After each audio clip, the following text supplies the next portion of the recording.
ओम श्री गणेशाय नमः। दोस्तों, हिंदू धर्म शास्त्रों के अनुसार प्रतिवर्ष चैत्र कृष्ण दशमी तिथि के दिन दशा माता की पूजा की जाती है। मान्यता के अनुसार यह व्रत घर की दशा सुधारने के लिए किया जाता है।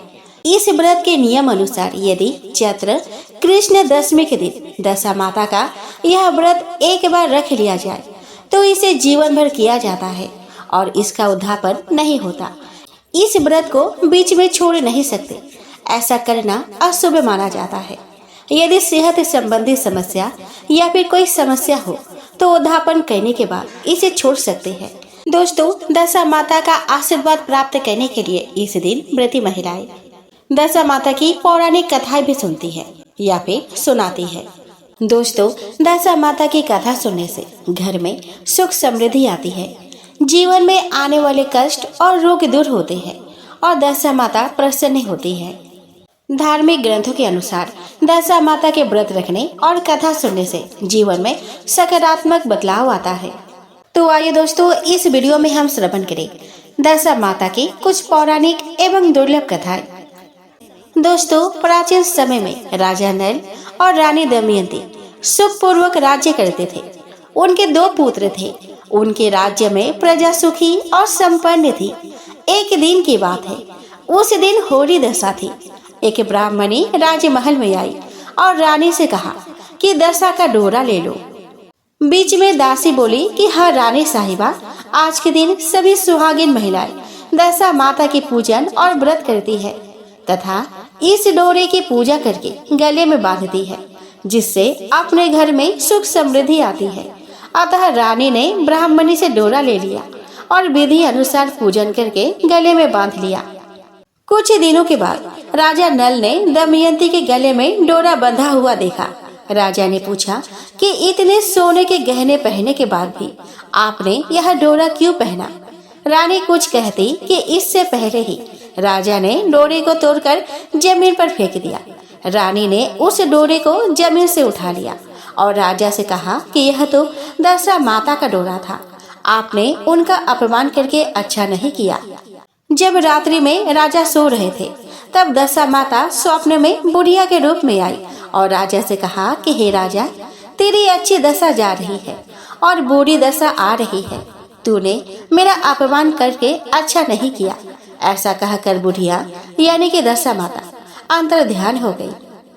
अब जैसे जैसे दिन बीतते गए वैसे वैसे कुछ ही दिनों में राजा के ठाट बाट, हाथी घोड़े, लाभ लश्कर, धन धान्य, सुख शांति सब कुछ नष्ट होने लगा। अब तो भूखे मरने का समय तक आ गया। एक दिन राजा ने दमयंती से कहा कि तुम अपने दोनों बच्चों को लेकर अपने मायके चली जाओ। रानी ने कहा कि मैं आपको छोड़कर कहीं नहीं जाऊंगी। जिस प्रकार आप रहेंगे उसी प्रकार मैं भी आपके साथ रहूंगी। तब राजा ने कहा कि ठीक है, हम अपने देश को छोड़कर दूसरे देश में चले जाएंगे और वहाँ जो भी काम मिल जाएगा वही काम कर लेंगे। इस प्रकार नल दमयंती अपने देश को छोड़कर चल दिए। चलते चलते रास्ते में भील राजा का महल दिखाई दिया। वह राजा ने अपने दोनों बच्चों को अमानत के तौर पर छोड़ दिया। आगे चले तो रास्ते में राजा के मित्र का गांव आया। राजा ने रानी से कहा कि चलो हमारे मित्र के घर चले। मित्र के घर पहुंचने पर उनका खूब आदर सत्कार हुआ और पकवान बनाकर भोजन कराया। मित्र ने अपने शयन कक्ष में सुलाया। उसी कमरे में मोर की आकृति की खूंटी पर मित्र की पत्नी का हीरो जरा कीमती हार टंगा था। मध्य रात्रि में रानी की नींद खुली तो उन्होंने देखा कि वह बेजान खूंटी हार को निगल रही है। यह देखकर रानी ने तुरंत राजा को जगाकर दिखाया और दोनों ने विचार किया कि सुबह होने पर मित्र के पूछने पर क्या जवाब देंगे। अतः यहाँ से इसी समय चले जाना चाहिए। राजा रानी दोनों रात्रि को ही वहाँ से चल दिए। सुबह होने पर मित्र की पत्नी ने खूंटी पर अपना हार देखा। हार वहाँ नहीं था। तब उसने अपने पति से कहा कि तुम्हारे मित्र कैसे हैं जो मेरा हार चुराकर रात्रि में ही भाग गए। मित्र ने अपनी पत्नी को समझाया कि मेरा मित्र कदापि ऐसा नहीं कर सकता। धीरज रखो, कृपया उसे चोर मत कहो। आगे चलने पर राजा नल की बहन का गांव आया। राजा ने बहन के घर खबर पहुंचाई कि तुम्हारे भाई भौजाई आए हुए हैं। खबर देने वाले से बहन ने पूछा कि उनके हाल चाल कैसे है। वह बोला, दोनों अकेले हैं, पैदल ही आए हैं तथा वे दुखी हाल में हैं। इतनी बात सुनकर बहन थाली में कांदा रोटी रखकर भैया भाभी से मिलने आई। राजा ने तो अपने हिस्से का खा लिया, परंतु रानी ने जमीन में गाड़ दिया। चलते चलते एक नदी मिली। राजा ने नदी में से मछलियां निकालकर रानी से कहा कि तुम इन मछलियों को भूजो, मैं गांव में से परोसा लेकर आता हूँ। गांव का नगर सेठ सभी लोगों को भोजन करा रहा था। राजा गांव में गया और परोसा लेकर वहां से चला तो रास्ते में चील ने झपटा मारा तो सारा भोजन नीचे गिर गया। राजा ने सोचा कि रानी विचार करेगी कि राजा तो भोजन करके आ गया और मेरे लिए कुछ भी नहीं लाया। उधर रानियां मछलियां भूजने लगी तो दुर्भाग्य से सभी मछलियां जीवित होकर नदी में चली गई। रानी उदास होकर सोचने लगी कि राजा पूछेंगे और सोचेंगे कि सारी मछलियां खुद खा गई। जब राजा आए तो मन ही मन समझ गए और वहां से आगे चल दिए। चलते चलते रानी के मायके का गांव आया।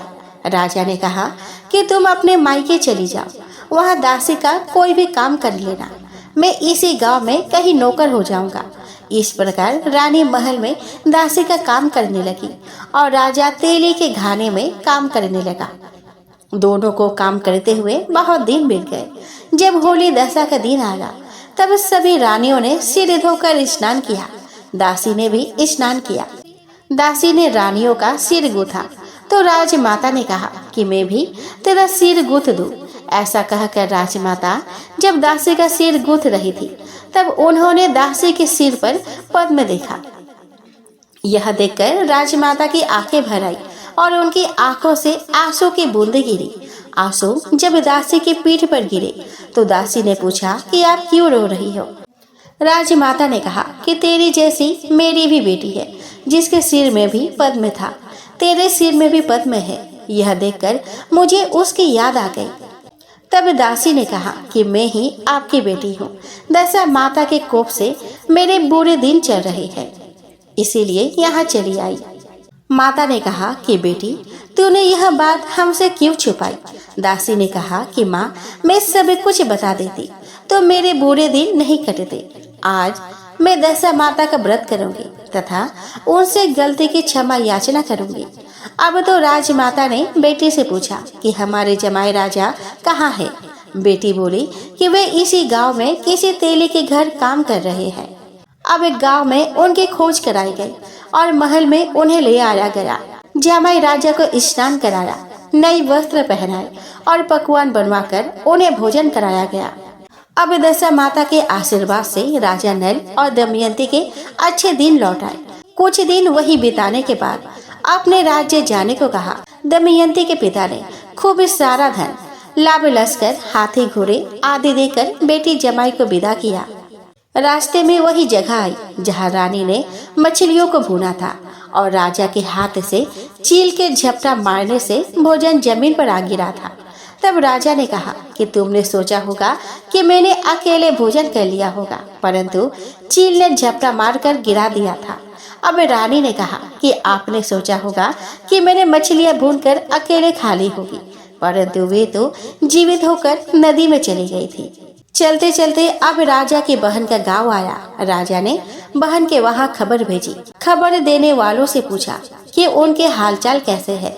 उसने बताया कि वे बहुत अच्छी दशा में हैं। उनके साथ हाथी घोड़े लाभ लश्कर है। यह सुनकर राजा की बहन मोतियों के थाल सजा कर लाई। तभी दमयंती ने धरती माता से प्रार्थना की और कहा कि माँ, आज मेरी अमानत मुझे वापस दे दो।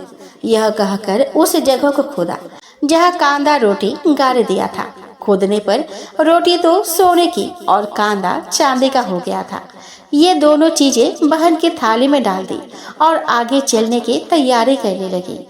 वहां से चलकर राजा अपने मित्र के घर पहुंचे। मित्र ने उनका पहले के समान ही खूब आदर सत्कार और सम्मान किया। रात्रि विश्राम के लिए उन्हें उसी शयन कक्ष में सुलाया।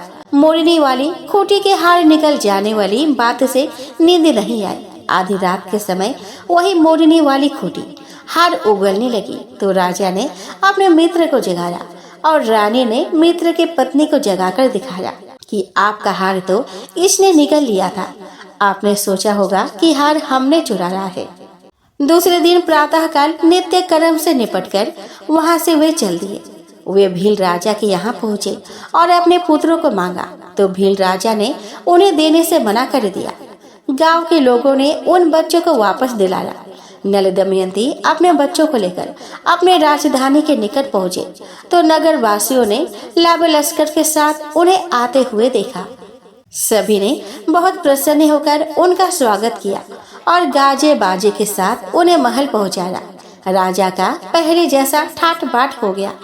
राजा नल दमयंती पर दशा माता ने पहले कोप किया, ऐसा किसी पर मत करना, और बाद में जैसे कृपा करी वैसे सब पर करना। तो बोलो दशा माता की जय हो। दोस्तों, एक पौराणिक कथा के अनुसार एक गांव में एक बुढ़िया रहती थी। वह खूब व्रत पूजन करती थी। जब उसकी उम्र पूरी हो गई तो उसे एक दिन यमदूत उसे लेने आई और वह उनके साथ चल दी। रास्ते में चलते चलते एक गहरी नदी आई तो यमदूत ने उससे पूछा कि माई, तुमने गोदान किया है या नहीं।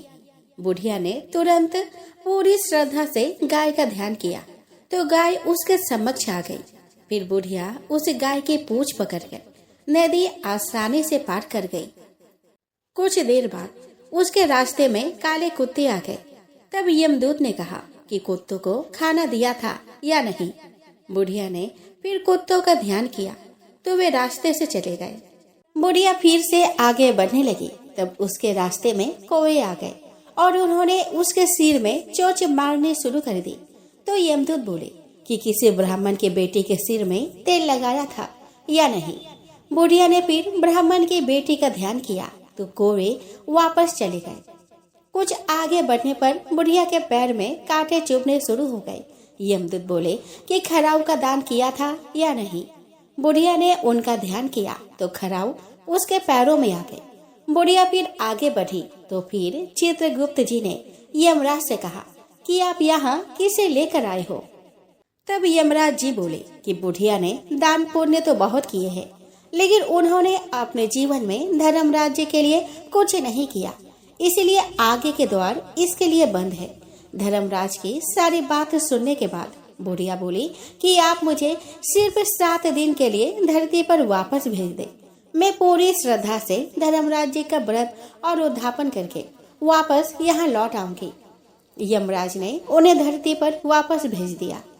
बुढ़िया अपने गांव आ गई और गांव वालों ने उसे भूतनी समझकर अपने घर के दरवाजे बंद कर दिए। वह जब अपने घर गई तो उसके बहू बेटे ने भी डर के मारे घर के दरवाजे बंद कर दिए। बुढ़िया ने कहा कि मैं भूतनी नहीं हूँ, मैं तो धर्मराज की आज्ञा से सिर्फ 7 दिन के लिए धरती पर वापस आई हूँ। इन 7 दिनों में मैं धर्मराज का व्रत और उद्यापन करूंगी, जिससे मेरे लिए परलोक के रास्ते खुल जाएंगे। बुढ़िया की बातें सुनकर बहू बेटे उसके लिए पूजा की सामग्री ले आए, लेकिन जब बुढ़िया कहानी कहती है तब वह हुंकारा नहीं भरते। जैसे बुढ़िया बाद में अपने पड़ोसन को कहानी सुनाती है और वह हुंकारा भरती है। इस तरह से 7 दिन धर्मराज जी की विधि विधान व्रत पूजा और उद्यापन करने के बाद धर्मराज जी बुढ़िया को लेने के लिए विमान भेजते हैं। स्वर्ग से आए विमान को देखकर उसके बहू बेटों के साथ सारे गांव वाले भी स्वर्ग जाने को तैयार हो गए। बुढ़िया ने कहा कि तुम कहाँ तैयार हो रहे हो? मेरी कहानी तो सिर्फ मेरी पड़ोसन ने सुनी है, इसीलिए वही मेरे साथ जाएगी। तब सारे गांव वाले बुढ़िया से धर्मराज जी की कहानी सुनाने का आग्रह करने लगे।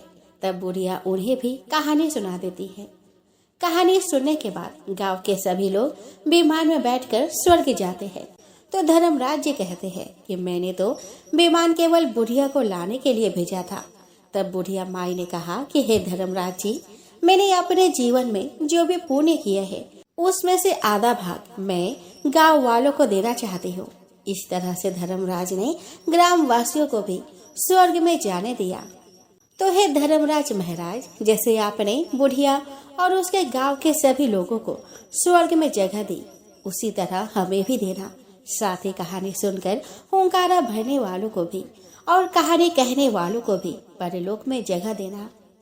तो प्रेम से बोलिए, धर्मराज महाराज जी की जय, यमराज महाराज जी की जय हो। पोपा बाई की कथा। तो दोस्तों, किसी गांव में एक भाई बहन रहते थे। भाई की शादी हो गई थी, लेकिन उसकी बहन की शादी नहीं हुई थी। बहन का नाम पोपा बाई था। पोपा बाई हमेशा व्रत और नियम करती थी। एक दिन उसके भाई भाभी ने उससे शादी करने के लिए कहा। तब उसने शादी के लिए मना कर दिया। उसने अपने भाई भाभी से कहा कि मेरे रहने के लिए गांव के बाहर ही एक झोपड़ी बनवा दो, मैं उसी में रहकर अपना जीवन व्यतीत कर लूंगी। और उसके बाद उसने गांव के सभी लोगों से कहा कि हे गांव वालों, आप लोग अपने अपने गाय बछड़े को मेरे झोपड़ी के पास चरने के लिए छोड़ दिया करो। मैं सभी के गाय बछड़े को देखभाल किया करूंगी और जो भी बचा कुचा खा रहा हो वह भेज देना, मैं वही खाकर रह लूंगी। इसी तरह बहुत दिन बीत गए। एक दिन उस देश का राजा शिकार खेलने जंगल को जा रहा था। उसकी नजर गांव के बाहर बने पोपा बाई के झोपड़े पर पड़ी। राजा झोपड़े के पास जाकर आवाज लगाने लगा कि यहाँ कौन रहता है। जब कोई भी उत्तर नहीं मिला तो झोपड़े के दरवाजे को खटखटाने लगा। खटखटाने की आवाज सुनकर पोपा बाई ने अंदर से ही पूछा कि बाहर कौन है, बार बार दरवाजा क्यों खटखटा रहे हो, क्या काम है। तब राजा ने उत्तर दिया कि मैं इस देश का राजा हूँ, मैं तुम्हारे साथ विवाह करना चाहता हूँ। पोपा बाई ने कहा कि अपने महल को लौट जाओ, मैं पराये पुरुष का मुंह नहीं देखती। लेकिन राजा ने उसके बात पर ध्यान नहीं दिया। वह बलपूर्वक पोपा बाई को उठा अपने घोड़े पर बैठाकर महल की ओर चल पड़ा। पोपा बाई ने राजा को श्राप दिया कि हे राजा, तेरा राजपाट सब नष्ट हो जाएगा। महल में पहुंचकर राजा ने अपने रानियों से सारी बात बताई। पूरी बात सुनकर रानियों ने राजा से अनुरोध किया कि पोपा बाई को सही सलामत उसके झोपड़े पे छोड़ आए। रानियों के कहे अनुसार राजा पोपा बाई को उसके झोपड़ी पर छोड़ने चल पड़ा। रास्ते में पाप की नदी आई, जिसमें राजा डूब गया। पोपा बाई मृत्यु के बाद धर्मराज के दरबार में पहुंची। वहां धर्मराज ने उसे स्वर्ग का राज दिया। किसी गांव में एक सेठानी की मृत्यु हुई तो वे दोनों मृत्यु लोक से स्वर्ग लोक को आए, लेकिन स्वर्ग का दरवाजा बंद पड़ा था। उन दोनों ने धर्मराज से स्वर्ग का द्वार खोलने के लिए कहा। तब धर्मराज ने कहा कि इस पर पोपा बाई का राज है। सेठ सेठानी ने कहा कि हम पोपा बाई को नहीं जानते। तब धर्मराज ने कहा कि मैं तुम दोनों को 7 दिन के लिए मृत्यु लोक में भेजता हूँ। वहाँ जाकर 8 खोपरा से राई भरकर 5 कपड़ा ऊपर रखकर कहानी सुनना और उद्धापन करना और इस प्रकार कहना कि राज है पोपा बाई का, लेखा लेगी राई राई का। तो प्रेम से बोलिए, पोपा बाई की जय हो। आइए दोस्तों, अब हम श्रवण करें राई बाई की कथा। दोस्तों, किसी गांव में माँ बेटी रहती थी। बेटी का नाम राई था। वह बहुत सुंदर और सुशील थी। भगवान कृष्ण की पक्की भक्त थी। एक बार भगवान कृष्ण उसकी परीक्षा लेने हेतु डांसरिया बेचने वाले बनकर आए और आवाज देने लगे। आवाज सुनकर राई अपने माँ से बोली कि मुझे भी डांसरिया चाहिए। माँ बोली कि मैं पैसे कहाँ से लाऊं? बाजरी है वो ले जा। बाजरी के भगवान ने फूंक मारी तो फूस उड़ के राई के आंख में चली गई। राई जोर जोर से रोने लगी। भगवान वहाँ से अंतर ध्यान हो गए। वैद्य का रूप धारण कर वो वहाँ पे आ गए और आवाज देने लगे। राई की माँ बाहर आई और बोली कि वैद्य जी, मेरे बेटी की आंख में फूस गिर गया है, उसे निकाल दो। भगवान बोले कि अगर मैं फूस निकाल दूं तो उसका विवाह मेरे साथ करना पड़ेगा।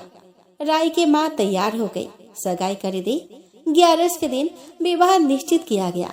माँ सोचने लगी कि बेटी को क्या दूंगी। सोने के दुकान पर जाकर बोली कि मेरी बेटी के लिए लौंग और बिछिया बना दे। सुनार बोला कि मेरे पास समय नहीं है, मैं तो कृष्ण भगवान के गहने बना रहा हूँ। वो हलवाई की दुकान पर गई और हलवाई वाला ने उसे वही जवाब दिया उसके बाद वह बनिया के दुकान पर गई, पर बनिया वाला भी वही बात बोला। माँ परेशान हो गई और परेशान होकर वो घर आ गई। अब वो करे भी तो क्या करे। जब वो घर आई तो वो देखी कि उसकी झोपड़ी महल में बदल गई है। माँ बड़ी ही आश्चर्यचकित हो गई एवं यह सबको भगवान का आशीर्वाद मानकर आनंद हो विवाह की तैयारी करने लगी। भगवान बारात लेकर आए। माँ ने खूब ठाठ से राय का विवाह भगवान कृष्ण के साथ कर दिया। भगवान राय को लेकर द्वारका गए तो राय के महल में ही वह रहने लगे। दूसरी रानियां चिढ़ने लगी। कुछ दिनों बाद राय पिहर गई। भगवान ने सोचा कि राय के लिए तीज भेजूं। उन्होंने 7 जरी के बेस व 5 सोने के पचेट रखे। 2 हंसों को बुलाया और बोले कि सीधे राय के पिहर जाना, कहीं मत रुकना। राधा रुक्मिणी को पता चला तो उन्होंने हंसों को अपने महल में बुलाकर कहा कि थोड़े मोती चुग ले। हंस आ गए, मोती चुगने लगे। राधा रुक्मिणी ने सारा सामान निकालकर उसमें फटे पुराने कपड़े और 5 कांटे बांध दिए। पोटली हंस को दे दिया। हंस सामान लेकर राय के पास गए। राय खुशी से नाचने लगी। जैसे ही पोटली खोली 5 अंगुलियों में 5 कांटे चुभ गए। राय दुखी हुई। सावन खत्म हुआ तो भगवान लेने आए। राय भगवान से नहीं बोली। भगवान आए तो राय दूर दूर हो जाए। भगवान ने सोचा कि कोई बात नहीं। राय फिर भी नहीं बोली। इतने पर भी राय भगवान को अपने महल में ही जिमाती। भोजन में दही जरूर देती। एक दिन भगवान बिल्लो गाना के दही खा गए। अब राय दही कहाँ से रखे। भगवान गुजरी बनकर दही बेचने आ गए। राय नीचे जाकर बोली कि थोड़ा दही दे दो। गुजरी रूप में भगवान बोले कि राय तुम उदास क्यों हो, हमने सुना आप भगवान से नाराज है। राय बोली कि तुझे क्या मतलब, तू जा। तो गुजरी रूप भगवान बोले कि हम सहेली जैसे हैं, तो मन की बात कहो, मैं किसी को नहीं कहूँगी। राय ने सारी बात कही। सुनते ही भगवान को अचंभा हुआ। वे असली रूप में आ गए और बोले कि ये कैसे हुआ, मैंने तो जरी के बेस और सोने के पचेट भेजे थे। भगवान ने हंसों को बुलाकर पूछा कि तुम कहीं रुके तो नहीं। हंस बोले कि राधा रुक्मिणी के महल में रुके और कहीं नहीं रुके। भगवान ने राधा रुक्मिणी को बुलाया और पूछा कि आपने ऐसा क्यों किया। वे बोली कि आप हमारे महल नहीं पधारे, इसीलिए हमने ऐसा किया। भगवान बोले कि आप हमको प्रेम से बुलाते तो हम जरूर आते। फिर भगवान बोले कि कार्तिक का महीना मैं राय को दूंगा। 5 दिन परिस्थितिया राधा रुक्मन को और 11 सत्यभामा को दूंगा। भगवान ने सबको मान दिया। आइए दोस्तों, अब हम श्रवण करें धरती माता की कथा। तो दोस्तों, एक ब्राह्मणी थी। वह बहुत धार्मिक महिला थी। सभी ग्रामवासी उसका बहुत सम्मान करते थे। कोई भी उसके शरण में आता वह सबकी मदद किया करती थी। मन ही मन भगवान का स्मरण किया करती थी। भगवान की सेवा पूजा और जरूरतमंदों की सेवा ही उसका परम धर्म था। एक दिन ब्राह्मणी मरकर भगवान के घर गई। वहां जाकर बोली कि मुझे बैकुंठ का रास्ता बता दो। स्वर्ग से एक दूत आया और बोला कि ब्राह्मणी आपको क्या चाहिए। वो बोली मुझे बैकुंठ का रास्ता बता दो। आगे आगे दूत और पीछे ब्राह्मणी मंदिर तक गए। ब्राह्मणी बहुत धार्मिक महिला थी। उसने बहुत दान पुण्य कर रखा था।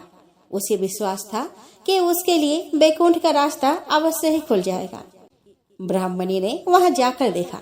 वहां बड़ा सा मंदिर, सोने की सिंहासन, हीरे मोती से जड़ित छतरी थी। चित्रगुप्त जी न्याय सभा में बैठे साक्षात इंद्र के समान शोभा पा रहे थे और न्याय नीति से अपना राज संभाल रहे थे। यमराज जी सबको कर्म अनुसार दंड दे रहे थे।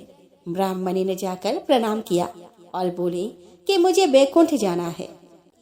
चित्रगुप्त ने लेखा सुनाया और कहा कि ब्राह्मणी तुमने सब धर्म किए परंतु धरती माता की कहानी नहीं सुनी, इसीलिए तुम्हारे सिर पर धरती माता का कर्ज है। बैकुंठ में कैसे जाओगी। ब्राह्मणी बोली कि धरती माता की कहानी के क्या नियम है।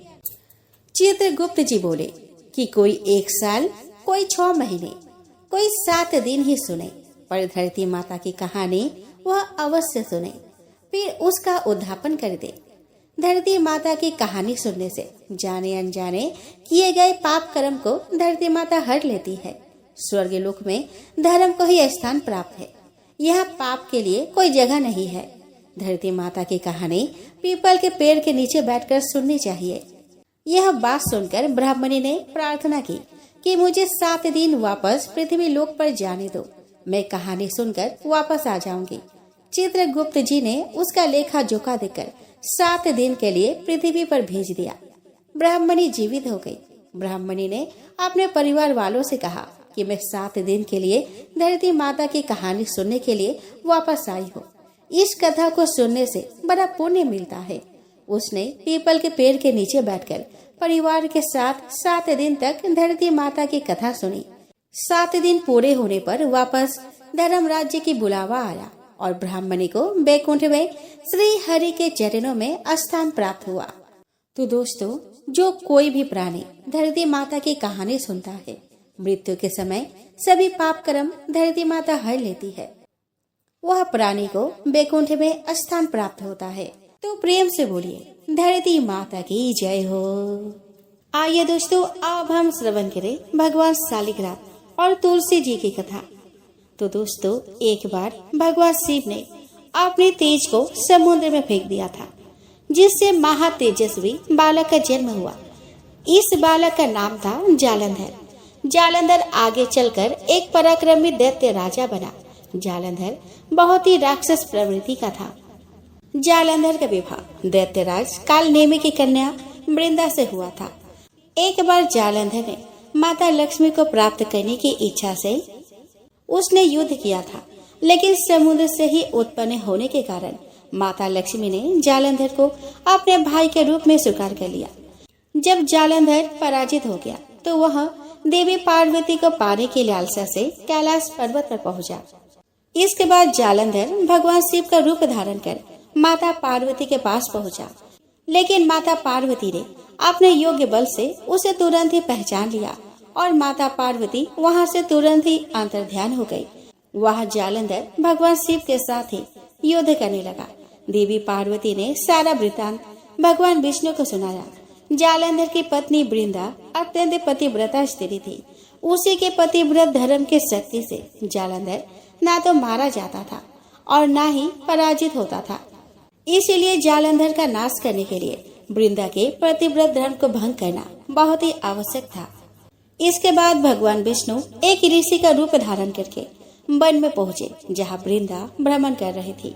भगवान विष्णु के साथ 2 राक्षस भी वहाँ पे थे, जिन्हें देखकर वृंदा भयभीत हो गई।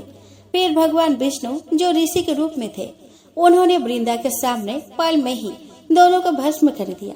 इसके बाद ऋषि से वृंदा ने कैलाश पर्वत पर महादेव के साथ युद्ध कर रहे अपने पति जालंधर के बारे में पूछा। ऋषि ने अपने माया जाल से 2 बानर प्रकट किए। एक बानर के हाथ में जालंधर का सिर था और दूसरे के हाथ में धड़ था। अपने पति की यह दशा देखकर वृंदा मूर्छित होकर गिर पड़ी। जब वृंदा को होश आया तो उसने अपने पति को जीवित करने की विनती की। इसके बाद भगवान ने अपनी माया से जालंधर का सिर धड़ से जोड़ दिया, लेकिन स्वयं भी उसी शरीर में प्रवेश कर गए। वृंदा इसके बारे में नहीं जानती थी कि उसके पति के शरीर में कोई और प्रवेश कर गया है। जालंधर बने भगवान के साथ वृंदा पतिव्रता का व्यवहार करने लगी, जिससे उसका सतीत्व भंग हो गया। ऐसा होते ही उधर कैलाश पर्वत पर वृंदा का पति जालंधर युद्ध में हार गया। जब वृंदा को पता चला तो उसने क्रोध में आकर भगवान विष्णु को हृदयहीन शिला होने का श्राप दे दिया। अपने भक्त के श्राप को भगवान विष्णु ने स्वीकार किया और शालिग्राम पत्थर बन गए। सृष्टि के पालनकर्ता के पत्थर बन जाने से ब्रह्मांड में असंतुलन की स्थिति हो गई। यह देखकर सभी देवी देवताओं ने वृंदा से प्रार्थना की कि वह भगवान विष्णु को श्राप मुक्त कर दे। वृंदा ने भगवान विष्णु को श्राप से मुक्त तो कर दिया, लेकिन स्वयं आत्मदाह कर लिया। जहाँ वृंदा भस्म हुई वहाँ तुलसी का पौधा उगा। भगवान विष्णु ने वृंदा से कहा कि हे वृंदा, तुम अपने सतीत्व के कारण मुझे लक्ष्मी से भी अधिक प्रिय हो गई हो। अब तुम तुलसी के रूप में सदा मेरे साथ रहोगी। आइए दोस्तों, अब हम श्रवण करें पीपल पथवारे की कथा। तो दोस्तों एक बुढ़िया थी, उसने अपने बहू से कहा कि तो दूध दही बेच कर आ। वह बेचने गई तो रास्ते में औरतें पीपल पथवारी सींच रही थी। उनको सींचता देखकर बहू ने पूछा कि तुम यह क्या कर रही हो। औरतें बोली कि हम पीपल पथवारी सींच रहे हैं, इससे अन्न और धन होता है, 12 बरस का बिछड़ा हुआ पति मिल जाता है। बहू बोली कि ऐसी बात है तो तुम पानी से सींचती हो तो मैं दूध से सींचूंगी। अब गुजरी बहू रोजाना दूध दही बेचने जाती तो वह दूध दही को ना बेचकर रोजाना दूध को पीपल में और दही को पथवारी में सींचती। सास से दूध दही का दाम मांगती तो कह देती कि महीना पूरी हो जाने पर ला कर दूंगी। कार्तिक का महीना पूरा हो गया। पूर्णिमा के दिन बहू पीपल पथवारी के पास जाकर बैठ गई। कार्तिक का महीना पूरा हो गया। पूर्णिमा के दिन बहू पीपल पथवारी के पास जाकर बैठ गई। पथवारी ने पूछा कि तुम मेरे पास क्यों बैठ गई हो। बहू बोली कि सासू दूध दही का दाम मांगेगी। पीपल पथवारी बोली कि मेरे पास क्या दाम रखा है, ये भरा डींडा पान पतूरा इसको ही लेकर जा। बहू ने वही ले जाकर कोठरी में रख दिया और डर के मारे कपड़ा ओढ़ कर सो गए। सासू बोली कि पैसे लाई बहू। बहू बोली कि कोठरी में रखे हैं। सासू ने कोठरी खोल के देखी तो देखा कि हीरा मोती जगमगा रहे हैं। सासू बोली कि बहू इतना धन कहाँ से लाई। बहू ने आकर देखा तो सच्ची में ही धन भरा हुआ था। बहू ने सास को सारी बात बता दी। सास ने भी कहा कि अब के कार्तिक में मैं भी पथवारी सींचूंगी। कार्तिक आया, सास दूध दही तो बेच आती, हांडी धोकर पीपल पथवारी में चढ़ा देती। आकर बहू से कहती कि मेरे से दाम मांगो। वह कहती कि सासू जी कोई बहू भी दाम मांगती है, मगर सासू कहती है कि तू मांग। बहू बोली कि सासू जी पैसे ले आओ। तो सास पीपल पथवारी के पास जाकर बैठ गई। पीपल पथवारी ने सास को पान पतूरा भरा डींडा दे दिया। उसने उसे लेकर कोठरी में रख दिया। बहू ने खोल कर देखा तो उसमें कीड़े मकोड़े बिलबिला रहे हैं। बहू ने कहा कि सासू जी यह क्या। सास ने आकर देखा और बोलने लगे कि पीपल पथवारी बड़ी डोगली पटपिटन है, इसको तो धन दिया और मुझको कीड़ा मकोड़ा दिया। तब सभी कोई बोलने लगे कि बहू तो सत की भूखी सींची थी, तुम धन की भूखी। तो है पथवारी माता, जैसा बहू को दिया वैसा सबको देना, जैसा सास को दिया वैसे किसी को ना देना। आइए दोस्तों अब हम श्रवण करें गणेश जी की कथा। दोस्तों एक गांव था जिसमें एक सेठ अपने परिवार के साथ रहता था। सेठ का गांव और आसपास के शहर में बड़ा व्यापार था। सेठ जी का गणेश जी में बहुत विश्वास था, क्योंकि उनका मानना था कि उसके परिवार की हर खुशहाली के कारण वे ही थे। नियम अनुसार रोज वो नदी पर नहाने जाते और आकर गणेश जी की पूजा करते, उन्हें भोग लगाते और फिर स्वयं भोजन करते थे। यह बात सेठानी जी को अच्छी नहीं लगती थी। वह धार्मिक नहीं थी और ईश्वर में इतना विश्वास नहीं रखती थी। एक बार सेठानी जी ने सोचा कि यह इतना गणेश जी को मानते हैं, गणेश जी की पूजा करते हैं, इससे होता क्या है। आज तो देखती हूँ कि वो कैसे गणेश जी की पूजा करते हैं। अगले दिन जब सेठ जी नदी पर नहाने जाते हैं तो सेठानी जी गणेश जी की मूर्ति को उठाकर मूर्ति को कपड़े में ढककर बगीचे में जमीन में दबा देती है। जब सेठ जी नदी पर से नहाकर घर आते हैं और देखते हैं कि गणेश जी की मूर्ति तो मंदिर में नहीं है, तब वह सेठानी जी से पूछते हैं कि गणेश जी की मूर्ति मंदिर में नहीं है, कहाँ गई। तो सेठानी जी बोलती है कि मुझे मालूम नहीं। उस दिन मूर्ति को घर में बहुत ढूंढा जाता है, क्योंकि गणेश जी को भोग जो लगाना था। इसके बिना सेठ जी खाना नहीं खाते थे। सेठ जी बहुत उदास हो जाते हैं और गणेश जी से प्रार्थना करते हैं कि हे प्रभु, लगता है आप मुझसे नाराज हो गए हैं और कहीं चले गए हैं। अब जब तक आप वापस नहीं आते मैं खाना नहीं खाऊंगा। उस दिन पूरा निकल जाता है। सेठ की भक्ति में अनन्य श्रद्धा थी, इसीलिए उसी रात एक चमत्कार हुआ। सेठ को सपना आया जिसमें वे एक छोटे से चूहे के साथ खेल रहे थे और चूहे को खाने के लिए लड्डू देते हैं। चूहा लड्डू लेकर बगीचे में जाता है और जमीन को खोदता है और लड्डू वही डाल देता है। अचानक सेठ जी की नींद खुल जाती है। सेठ जी बगीचे में जाते हैं और वही खोदते हैं जहाँ उसको सपने में दिखा था, और वहीं से उनको कपड़े में लिपटे हुए गणेश जी की मूर्ति दिखती है।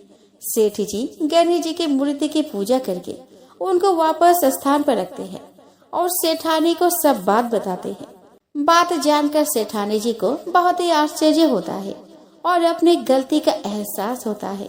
वो सेठ जी को सारी बात बताती है और माफी मांगती है। अब सेठ और सेठानी दोनों गणेश जी की पूजा करते हैं। आइए दोस्तों, अब हम श्रवण करें रविवार व्रत की पौराणिक कथा। दोस्तों, रविवार व्रत की पौराणिक कथा के अनुसार प्राचीन काल में एक बुढ़िया रहती थी। वह नियमित रूप से रविवार का व्रत करती थी। रविवार के दिन सूर्य उदय से पहले उठकर बुढ़िया स्नान आदि से निवृत्त होकर आंगन को गोबर से लिपकर स्वच्छ करती। उसके बाद सूर्य भगवान की पूजा करते हुए रविवार व्रत कथा सुनकर सूर्य भगवान का भोग लगाकर दिन में एक समय भोजन करती थी। सूर्य भगवान की अनुकंपा से बुढ़िया को किसी प्रकार की चिंता एवं कष्ट नहीं था। धीरे धीरे उसका घर धन धान्य से भर रहा था।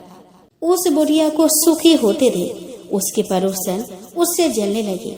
बुढ़िया ने कोई गाय नहीं पाल रखी थी, अतः वह अपने पड़ोसन के आंगन में बंधी गाय का गोबर लाती थी। पड़ोसन ने कुछ सोचकर अपने गाय को घर के भीतर बांध दिया। रविवार को गोबर न मिलने से बुढ़िया अपना आंगन नहीं लिप सकी। आंगन न लिप पाने के कारण उस बुढ़िया ने सूर्य भगवान को भोग नहीं लगाया और उस दिन स्वयं भी भोजन नहीं किया। सूर्यास्त होने पर बुढ़िया भूखे प्यासे ही सो गई। प्रातः काल सूर्य उदय से पूर्व उस बुढ़िया की आँख खुली तो वह अपने घर के आंगन में सुंदर गाय और बछड़े को देखकर हैरान हो गई। गाय को आंगन में बांधकर उसने जल्दी से उसे चारा लाकर खिलाया। पड़ोसन ने उस बुढ़िया के आंगन में बंधी सुंदर गाय और बछड़े को देखा तो वह उससे और अधिक जलने लगी। तभी गाय ने सोने का गोबर किया। गोबर को देखते ही पड़ोसन की आंखें फट गई। पड़ोसन ने उस बुढ़िया को आसपास न पाकर तुरंत उस गोबर को उठाया और अपने घर ले गई तथा अपने गाय का गोबर वहां रख आई। सोने के गोबर से पड़ोसन कुछ ही दिनों में धनवान हो गई। गाय प्रतिदिन सूर्य उदय से पूर्व सोने का गोबर किया करती थी और बुढ़िया के उठने के पहले पड़ोसन उस गोबर को उठाकर ले जाती थी। बहुत दिनों तक बुढ़िया को सोने के गोबर के बारे में कुछ पता ही नहीं चला। बुढ़िया पहले की तरह हर रविवार को भगवान सूर्यदेव का व्रत करती रही और कथा सुनती रही।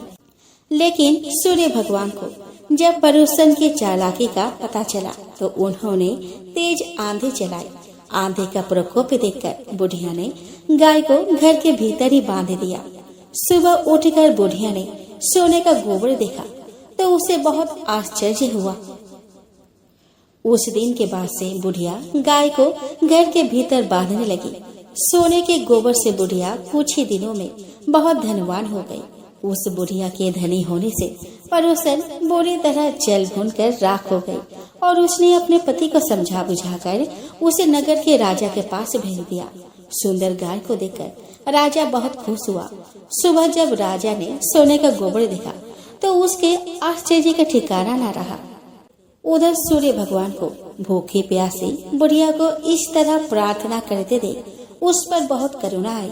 उसी रात सूर्य भगवान ने राजा को स्वप्न में कहा कि राजन, बुढ़िया की गाय व बछड़ा तुरंत ही लौटा दो, नहीं तो तुम पर विपत्तियों का पहाड़ टूट पड़ेगा, तुम्हारा महल नष्ट हो जाएगा। सूर्य भगवान के स्वप्न से बुरी तरह भयभीत राजा ने प्रातः उठते ही गाय और बछड़ा बुढ़िया को लौटा दिया। राजा ने बहुत सा धन देकर बुढ़िया से अपनी गलती के लिए क्षमा मांगी। राजा ने पड़ोसन और उसके पति को उनकी इस दुष्टता के लिए दंड दिया।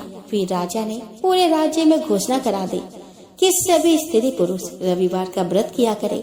रविवार का व्रत करने से सभी लोगों के घर धन धान्य से भर गए। राज्य में चारों ओर खुशहाली छा गई। स्त्री पुरुष सुखी जीवन यापन करने लगे तथा सभी लोगों के शारीरिक कष्ट भी दूर हो गए। तो प्रेम से बोलो सूर्य भगवान की जय हो। आइए दोस्तों, अब हम श्रवण करें लफ्सी तपसी की कथा। तो दोस्तों, एक लफ्सी था और एक तपसी था। तपसी हमेशा भगवान की तपस्या में लीन रहता था। लफ्सी रोजाना 1.25 सेर की लापसी बनाकर भगवान को भोग लगाकर जिम लेता था। एक दिन वे दोनों लड़ने लगे। तपसी बोला कि मैं रोज भगवान की तपस्या करता हूँ, इसीलिए मैं बड़ा हूँ। लफ्सी बोला कि मैं रोज भगवान को 1.25 सेर लापसी का भोग लगाता हूँ, इसीलिए मैं बड़ा हूँ। नारद जी वहाँ से गुजर रहे थे। दोनों को लड़ता देखकर उनसे पूछा कि तुम क्यों लड़ रहे हो। तपसी ने खुद को बड़ा होने का कारण बताया और लफ्सी ने अपना कारण बताया। नारद जी बोले कि तुम्हारा फैसला मैं कर दूंगा।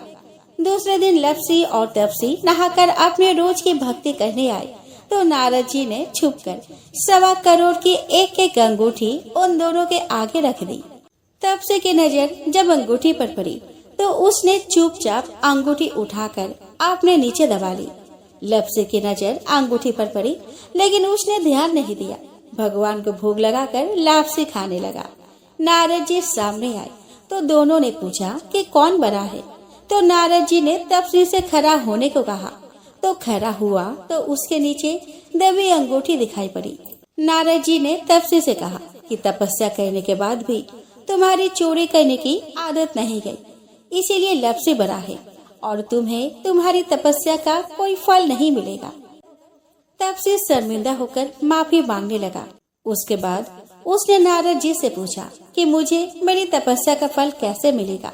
तो नारद जी ने कहा कि यदि कोई गाय और कुत्ते की रोटी नहीं बनाएगा तो फल तुझे मिलेगा। यदि कोई ब्राह्मण को भोजन करवाकर दक्षिणा नहीं देगा तो फल तुझे मिलेगा। यदि कोई साड़ी के साथ ब्लाउज नहीं देगा तो फल तुझे मिलेगा। यदि कोई दिए से दिया जलाएगा तो फल तुझे मिलेगा। यदि कोई सारी कहानी सुने लेकिन तुम्हारी कहानी नहीं सुने तो फल तुझे मिलेगा। तो दोस्तों, उसी दिन से हर व्रत कथा कहानी के साथ लफ्सी तपसी की कहानी भी सुनी और कही जाती है।